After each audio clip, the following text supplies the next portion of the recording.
ప్రతి ఒక్కరికి ఏదో కష్టం ఉంటుంది. కష్టం ఉందా లేదా? కష్టం లేదన్నా చేతులు ఎత్తండి ఒకసారి. కష్టం లేదమ్మా, ఎవరికైనా కష్టం లేదంటే ఒకళ్ళు చేతులు ఎత్తండి చూస్తాం. అమ్మా అందరూ కష్టాలతో వచ్చారు. ఆ కష్టం ఎలా కలుగుతుందో ముందు చూద్దాం. అంటే మనకు కావాలని తెచ్చుకున్నది కష్టం. మనం ఎలా దారి వెళ్తాం, అది ఎవరో తిరుగుతుంది. మనం ఆమె ఏమన్నాం, కానీ ఆవిడ తిరుగుతుంది. కారణం ఏంటనుకున్నారా? అంటే ముందు జన్మలో మనం ఆవిడ తిట్టాం కాబట్టి ఇప్పుడు ఆవిడ తిరుగుతుంది మనం. అర్థమైందా మీకు? మీరు తిట్టకుండా ఆవిడ ఎప్పుడు తిట్టదమ్మా. ఎందుకంటే కొత్తగా కర్మ ఎవరు మూట కట్టుకోవాలి. ఆవిడ మిమ్మల్ని తిట్టాలి కాబట్టి, మీరు పడాలి కాబట్టి ఆవిడ తిట్టింది అని మీరు తీసుకున్నారనుకోండి, మళ్ళీ మీరు తిడతారా? ముందు జన్మలో తిట్టాను కాబట్టి నన్ను ఇప్పుడు తిడుతుంది, కొన్ని ఆవిడకి రుణం తీరిపోయింది కాబట్టి నమస్తే ఓం నమో నారాయణాయ అనుకోండి. అంతే అనుకున్నారనుకోండి, మళ్ళీ ఇప్పుడు తిట్టారనుకోండి, మళ్ళీ వచ్చి జన్మ తిరుగుతుంది. అంత అవసరం మనకు చెప్పండి. పోనీ ఎవరో ఇబ్బంది పెట్టారు, మనం కావాలని ఇబ్బంది పెడుతున్నారు. ఇంకా ముందు జన్మలో వాళ్ళకి ఏదో చేసుకున్నాం. ఓం నమో నారాయణాయ పోలే బాబు చెయ్యి, నువ్వు ఎంత చేస్తావు చెయ్యని అనుకోండి. కొంతకాలం చేస్తున్నా కానీ పాలు పుడితే వాళ్ళు కూర్చుంటారు.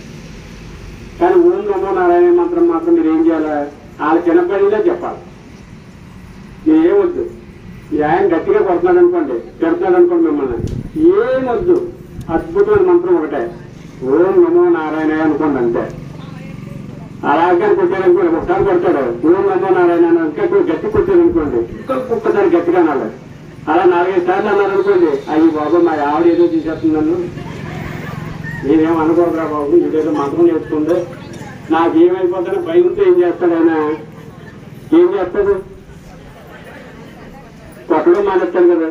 అదే మనం తిట్టామనుకోండి కూడా కొడతాడు. మనం ఏం చేస్తున్నాం? పాప అగ్గి రాజేశం మండుతుంది, దానిలో మనం ఏం చేస్తున్నాం? దిగేస్తున్నాం. ఆగ్యం పోతే ఇంకా పెద్ద మంట అవుతుంది కదమ్మా. మనం ఏం చేయాలి? నీళ్ళేయాలి. నీళ్ళేది ఓం నమో నారాయణయ్య. ఏమొచ్చు? రెండోది వచ్చు. నీళ్ళు వచ్చేటనుకున్నారు. ఎప్పుడైనా ఎవరైనా గొడవైనా సరే పక్కతో గొడవలేదనుకున్నాం, మనం ఏమనక్కర్లేదు. ఓం నమో నారాయణయ్య, ఓం నమో నారాయణయ్య అని వాళ్ళు ఎనబడిగా అన్నం ఉండేవాళ్ళు. అయ్యో బాబు ఇవి ఏదో మంత్రం నేర్చుకున్నాడు, ఇదేదో మంత్రం నేర్చుకున్నారా బాబు, ఈ మంత్రం ఏం చేస్తుంటే మనం నాశనం అయిపోతామో అని ఆయన ఇంకా ఆగిపోతాడు. కాబట్టి ముందు సమస్య నుండి బయటపడాలంటే మనకు పుణ్యం రావాలి, మనకు పని ముందుకు వెళ్ళాలంటే మనం ఏం చేయాలమ్మా? ఓం నమో నారాయణాయ, ఓం నమో నారాయణాయ, ఓం నమో నారాయణ అని అనుకోండి, మనకు పుణ్యం వస్తుంది, ఎదరోడు భయం పడుతుంది, ఆటోమేటిక్గా అక్కడ వ్యవహారం అవుతుంది. మన సమస్య మనం ముందుకెళ్ళిపోతాం, సమస్య అనేది క్లియర్ అవుతూ ఉంటుంది.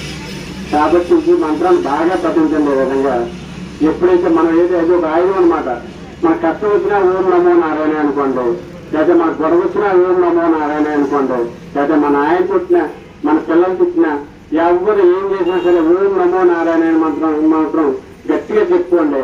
ఆటోమేటిక్ గా వాళ్ళు ఎవరో లాగుతారు, మనకు ముందుకు వెళ్తాం. కాబట్టి ఆ పని చేయండి. మరీ ముఖ్యంగా మీకు